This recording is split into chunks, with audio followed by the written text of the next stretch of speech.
नमस्ते दोस्तों, आप सब कैसे हो और स्वागत है आपका फिर से एक इंस्पिरेशनल और मोटिवेशनल कहानी में। आज की कहानी बहुत ही खतरनाक और मोटिवेट है। इस कहानी में बहुत मजा आने वाला है, अंत तक जरूर सुनिए। मैंने अपनी अलमारी से ताकत वाली गोली निकाली जो कभी कभार अभिषेक लेते थे और मैं किचन में चली गई। मैंने हल्दी बादाम वाला दूध बॉयल किया और उसमें एक गोली डाल दी ताकि अभिषेक को थोड़ी ताकत मिल सके। ऐसा करते करते रात के 10 बज चुके थे। फिर मैंने जल्दी से दूध का गिलास लिया और अभिषेक के कमरे में चली गई।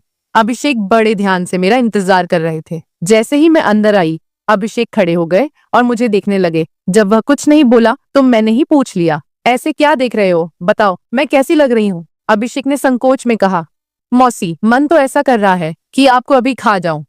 मैंने हंसते हुए उसे दूध का गिलास पकड़ा दिया और कहा, मुझे खाने की जरूरत नहीं है, बस तुम इसे पी लो। अभिषेक ने जल्दी से गिलास पकड़ा और एक सांस में दूध पी गया। दूध पीते ही मेरी हाय दोस्तों, तो चलिए आपको जल्दी से शुरू से कहानी सुनाती हूँ।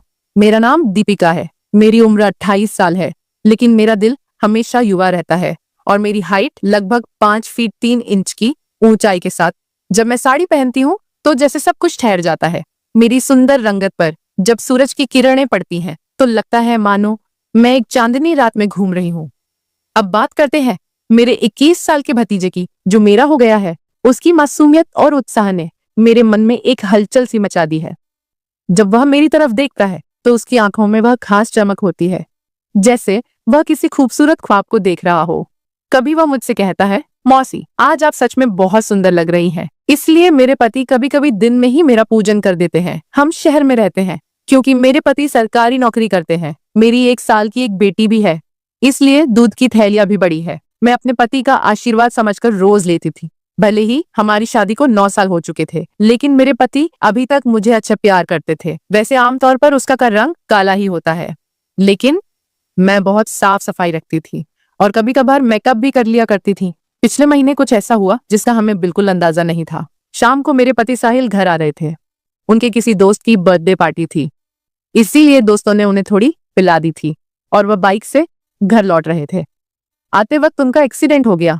इस हादसे में उनके एक पैर में फ्रैक्चर हो गया और डॉक्टर ने कहा कि सही होने में कम से कम 6 से 9 महीने लगेंगे। यह सुनकर मेरा मन टूट गया। साहिल का दर्द भले ही शारीरिक था, लेकिन मेरे मन में एक गहरी चिंता का सागर उमड़ आया।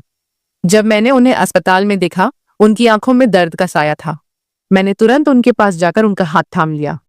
इसी वजह से मेरी दीदी और मेरा भतीजा अभिषेक उन्हें संभालने के लिए आए थे। मेरे जीजा जी और दीदी तो वापस चले गए, लेकिन अभिषेक ने साहिल को यहाँ रुकने के लिए कह दिया क्योंकि वह ठीक से खड़े भी नहीं हो पा रहे थे।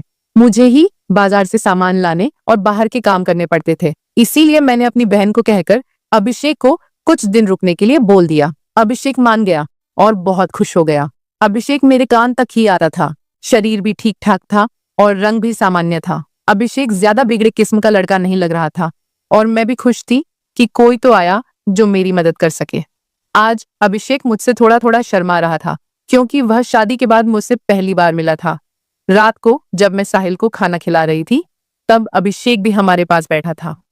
फिर अभिषेक अपने कमरे में जाकर समय पर सो गया था। साहिल के चेहरे पर थोड़ी राहत थी, लेकिन वह अभी भी दर्द में था। तभी मेरी अंदर की भावनाएं बाहर निकल पड़ी। मैंने साहिल के पास बैठकर कहा, वह भी क्या दिन थे जब आप रोजाना भूत मारा करते थे। साहिल ये सुनकर मुस्कुराने लगे। क्या हो गया मेरी रानी, आज तो पूरी मजे में लग रही हो। मैंने कहा, नहीं जी, आपको तो मजाक लग रहा है और इधर मेरी बुरी हालत हो रखा है। सच बताओ तो इस भूत ने मेरा बुरा हाल कर दिया है।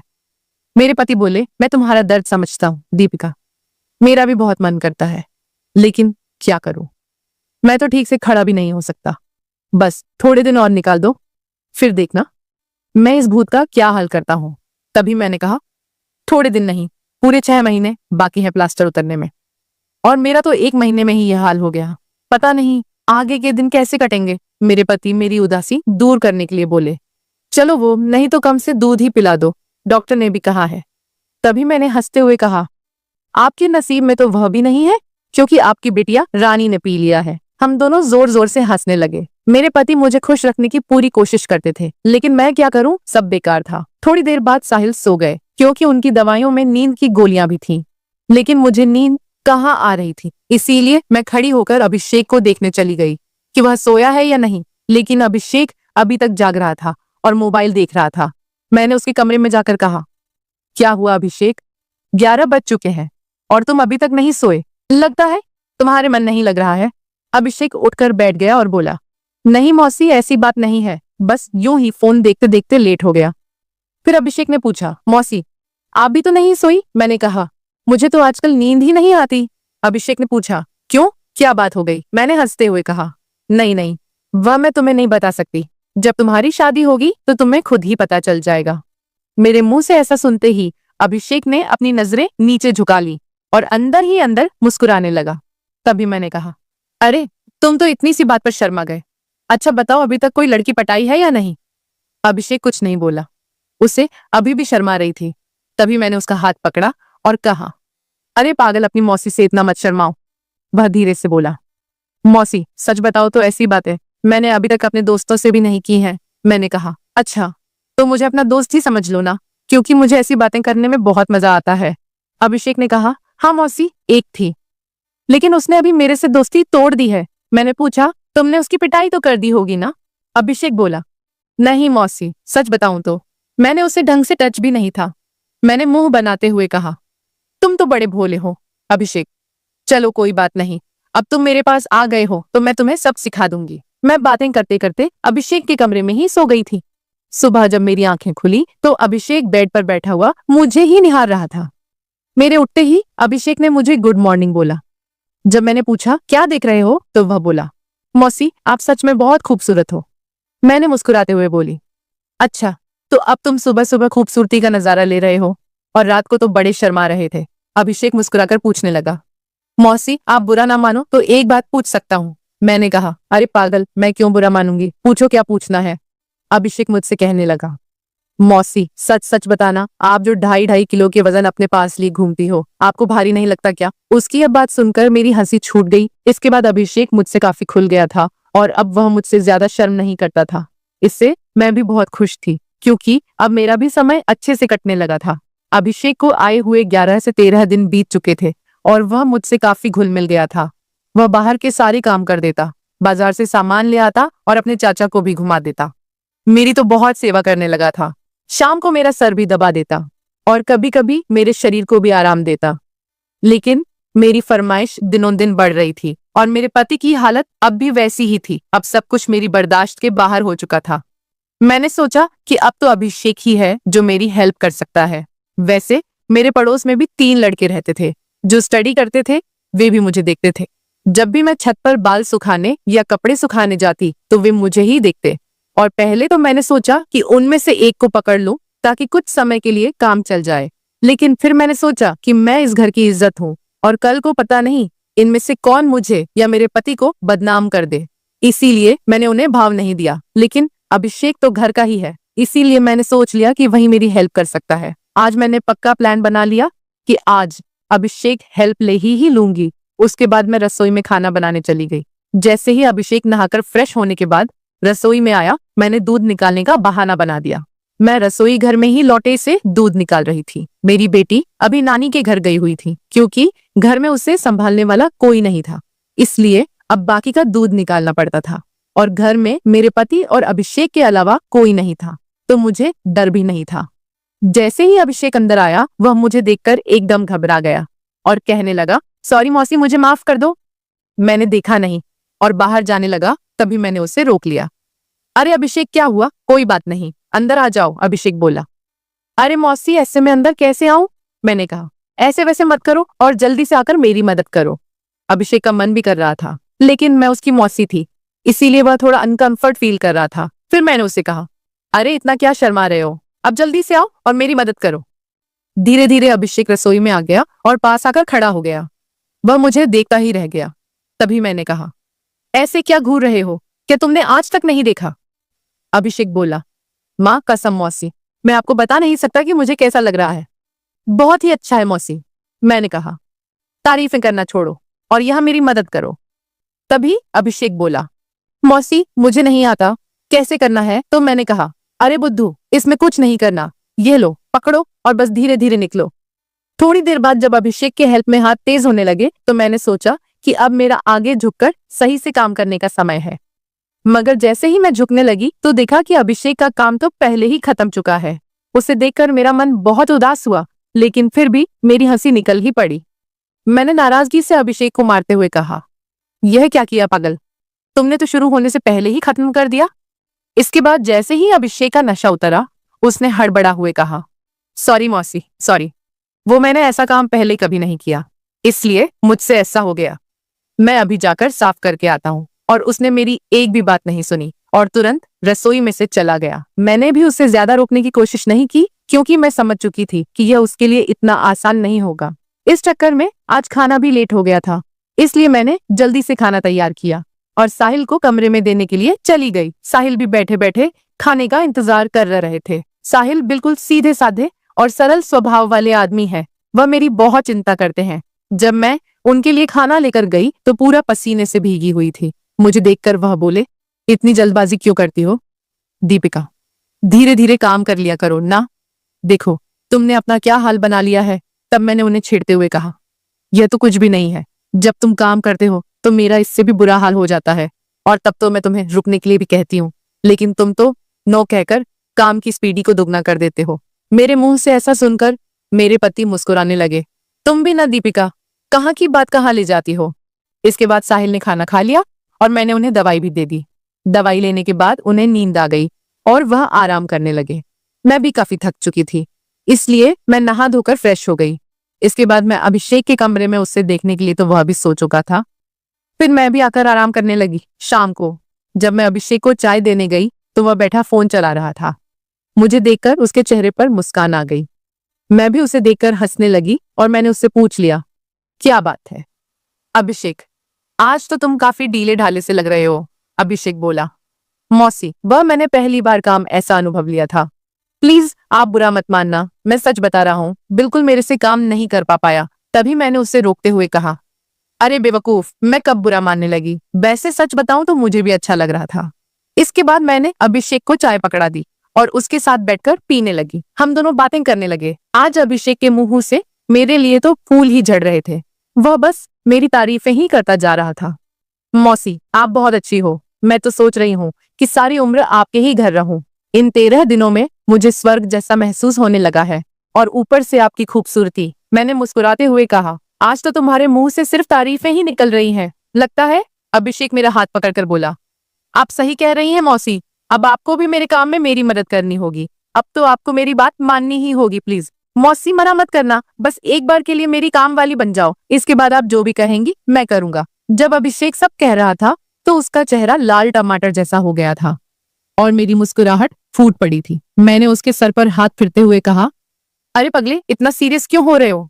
बताओ, मैंने तुम्हें कभी किसी चीज के लिए मना किया है? वैसे भी अब तुम्हारे चाचा तो वैसा भी मेरे काम में मेरी मदद नहीं कर पाते हैं, और तुम इतना शर्माओ मत। अगर इतना शर्माओगे तो कैसे चलेगा? अब से तुम मुझे अपनी मौसी नहीं बल्कि काम वाली ही समझना। अभिषेक बोला, मौसी एक बात और है, मेरा तो काम करते ही निकल जाता। मैं बहुत काम करता हूँ। मैंने उसे कहा, इसकी चिंता मत करो, इसका इंतजाम मैं कर दूंगी, तुम बस काम के लिए तैयार रहना। इतना कहते ही अभिषेक खुश हो गया और उसने थैंक्स मौसी की रट लगा दी। कहने लगा, मौसी आप बहुत अच्छी हैं। इसके बाद मैं चली गई, क्योंकि शाम हो रही थी और मुझे साहिल को नहलाना भी था। जब साहिल जी नहा लिए तो अभिषेक उन्हें बाहर टहलाने ले गया। इसके बाद मैंने जल्दी जल्दी सारा काम किया और उनके आने तक खाना भी तैयार कर दिया। आते ही अभिषेक ने हाथ पैर धोए और खाना खाने के लिए बैठ गए। इतने में 9 बज चुके थे और साहिल की दवाइयों का समय हो रहा था। इसीलिए मैं उन्हें कमरे में ले गई और दवाइयां दे दी। साहिल की मेडिसिन में नींद की गोलियां भी थी, ताकि उन्हें ज्यादा दर्द ना हो और आसानी से नींद आ जाए। साहिल दवाइयां लेकर जल्दी ही सो गए। मैं उनका सर दबा रही थी। जैसे ही मुझे पता चला कि साहिल सो चुके हैं, मैं नहाने चली गई। नहाकर मैंने रेड कलर की साड़ी पहनी, बालों का जोड़ा बना लिया और महक के लिए परफ्यूम भी लगा लिया। वैसे तो मैं मेकअप कभी कभार ही करती हूँ, लेकिन आज थोड़ा थोड़ा कर ही लिया ताकि चेहरा ब्लश करे। पूरी तरह से तैयार होने के बाद मैंने अपनी अलमारी से ताकत वाली गोली निकाली जो कभी कभार साहिल लेते थे और रसोई में चली गई। मैंने हल्दी बादाम वाला दूध तैयार किया और उसमें एक गोली डाल दी ताकि अभिषेक को थोड़ी ताकत मिल सके। ऐसा करते करते रात के 11 बज चुके थे। फिर मैंने जल्दी से दूध का गिलास लिया और अभिषेक के कमरे में चली गई। अभिषेक बड़े ध्यान से मेरा इंतजार कर रहा था। जैसे ही मैं अंदर आई, वह खड़ा हो गया और मुझे देखने लगा। जब वह कुछ नहीं बोला तो मैंने ही पूछ लिया, ऐसे क्या देख रहे हो, बताओ मैं कैसी लग रही हूँ? अभिषेक ने संकोच में कहा, मौसी, मन तो ऐसा कर रहा है कि आपको अभी खा जाऊं। मैंने हंसते हुए उसे दूध का गिलास पकड़ा दिया और कहा, मुझे खाने की जरूरत नहीं है, बस तुम इसे पी लो। अभिषेक ने जल्दी से गिलास पकड़ा और एक सांस में दूध पी गया। दूध पीते ही मैंने कहा, चलो अब जल्दी से पूजा शुरू करते हैं। अभिषेक ने जवाब दिया, मौसी, पूजा तो शुरू कर दूंगा, लेकिन आप दिए में तेल डालोगी या फिर सीधे ही पूजा करवाओगी? मैंने मुस्कुराते हुए कहा, तुम मेरी चिंता मत करो, मैं पहले से ही तेल डालकर आई हूँ। इसके बाद जो हुआ वह बताते हुए मुझे भी शर्मा रही है। मैं अभिषेक को अब तक बच्चा ही समझ रही थी, लेकिन उसने पूजा में मेरे पति को भी पीछे छोड़ दिया। अभिषेक ने सबसे पहले काजू कतली का स्वाद खाया। मेरे पति ने आज तक काजू कतली नहीं खाई, वह तो सीधे ही पूजा शुरू कर देते थे। जब मैंने अभिषेक से कहा, अब बस भी करो और कितने खाओगे, तो उसने जवाब दिया, नहीं मौसी, आपको नहीं पता यह कितनी मीठी है, इसी के लिए हम पागल रहते हैं। यह अभिषेक की पहली पूजा थी, इसीलिए वह आधे घंटे से ज्यादा नहीं कर पाया। मैं तो ज्यादा नहीं थकी, लेकिन अभिषेक पसीने पसीने हो चुका था। मुझे भी 2 महीने बाद पूजन का काम मिल रहा था, तो मैं भी बहुत खुश थी। इसके बाद अभिषेक थक चुका था और आराम करने लगा। मैं भी वहीं पर थी। जब मैंने उससे पूछा कैसा लगा फर्स्ट टाइम पूजा करके, तो अभिषेक ने जवाब दिया, मौसी सच कहूं तो ऐसा लगा जैसे जिंदगी के सारे सुख एक साथ मिल गए, या कहूं तो दुनिया की सबसे अच्छी मौसी हो। फिर हम बातें करते करते सो गए। सुबह जब मैं उठी तो बिल्कुल फ्रेश महसूस कर रही थी। मैंने उठकर चाय नाश्ता बना लिया और साहिल को दे आई। इसके बाद मैं अभिषेक को भी चाय देने के लिए उसके कमरे में गई। वह भी उठ चुका था। चाय लेकर उसने मुझसे पूछा, मौसी, मुझे डर लग रहा है, कहीं हमने कुछ गलत पूजा तो नहीं कर ली? मुझे लगा कि शायद अभिषेक को पछतावा हो रहा है। मैंने उसे समझाते हुए कहा, अभिषेक, तुम ऐसा बिल्कुल मत सोचो। सच कहूं तो यह मेरी मजबूरी थी, क्योंकि तुम्हारे चाचा 7-8 महीने तक ठीक नहीं हो सकते और मुझसे इतना इंतजार शायद ही हो पाता, लेकिन तुमने मेरी बहुत मदद की है। पूजा करने में प्लीज तुम इतनी टेंशन मत लो, और हाँ, इसके बारे में किसी से भी मत कहना। अभिषेक ने सर हिला दिया और बोला, मौसी, अगर यह मेरी मजबूरी बन गई तो मैंने कहा, आ जाना फिर अपनी मौसी के पास, मैंने कब तुम्हें मना किया है? इतना कहकर मैं मुस्कुराने लगी और अभिषेक फिर से मेरी तारीफ करने लगा। मौसी, आपकी जितनी तारीफ की जाए उतनी कम है। पता नहीं मैंने पिछले जन्म में कौन से पुण्य किए थे जो मुझे आप जैसी मौसी मिली। इसके बाद मेरे और अभिषेक के बीच पक्की वाली दोस्ती हो गई थी। अब जब भी मेरा मन करता मैं अभिषेक से पूजन करवा लेती। इसी बीच अभिषेक के पापा ने फोन भी किया था कि वह घर आ जाए, लेकिन अभिषेक ने मना कर दिया। अब मेरे पति साहिल भी चलने फिरने लगे थे, तो हम लोग बाजार भी घूमने लगे। अभिषेक अब मेरी और ज्यादा केयर करने लगा था। शाम को जब भी मैं साहिल को सुलाकर अभिषेक के पास जाती तो वह मेरे पैर दबाता, कमर की मालिश करता और सर भी दबाता। मैं अभिषेक से कहा भी करती थी कि मेरे लिए इतना काम करने की जरूरत नहीं है, लेकिन वह नहीं मानता और कहता, चुप रहो मौसी, आप सारा दिन काम करती हो, इसीलिए थक जाती हो, तो इतना तो मुझे भी करने दो। दोस्तों, शायद आप लोगों को मैं बिल्कुल भी पसंद ना आऊं, क्योंकि मैंने इसके रिश्ते को खराब किया है, लेकिन सच कहूं तो मैं भी ऐसा करना नहीं चाहती थी, लेकिन भावनाओं में सब कुछ हो गया। इसलिए प्लीज आप लोग समझने की कोशिश करना और मेरी कहानी को सुनकर भावनाओं में मत बह जाना, क्योंकि सच में ये गलत बात होती है। तो मेरे खातिर कमेंट में एक प्रॉमिस जरूर करके जाइए कि आप लोग अपने जीवन में ऐसा कभी नहीं करेंगे। स्टोरी की शिक्षा, यह कहानी हमें कई महत्वपूर्ण सबक देती है जो हमारे जीवन में काम आ सकते हैं। आइए हम इन शिक्षाओं को विस्तार से समझते हैं। कहानी में दीपिका अपने पति साहिल की देखभाल करती है जब वह दुर्घटना में घायल होते हैं। यह दिखाता है कि जिम्मेदारी का मतलब केवल व्यक्तिगत लाभ के लिए जीना नहीं है, बल्कि अपने प्रियजनों की देखभाल करना भी शामिल है। जीवन में जब हम किसी रिश्ते में होते हैं तो हमें अपने साथी के प्रति समर्पित रहना चाहिए, तो वह अधिक मजबूत और स्थायी होता है। हमें अपने रिश्तों में ईमानदार रहना चाहिए और एक दूसरे पर विश्वास करना चाहिए। तो दोस्तों, आपको यह कहानी कैसी लगी कमेंट में हमें जरूर बताएं, और अगर चैनल पर पहली बार आए हो तो चैनल को सब्सक्राइब करना न भूलें। ऐसी मजेदार कहानियां सुनने के लिए तब तक के लिए हमें इजाजत दे, मिलेंगे जल्दी ही एक नई कहानी के साथ में।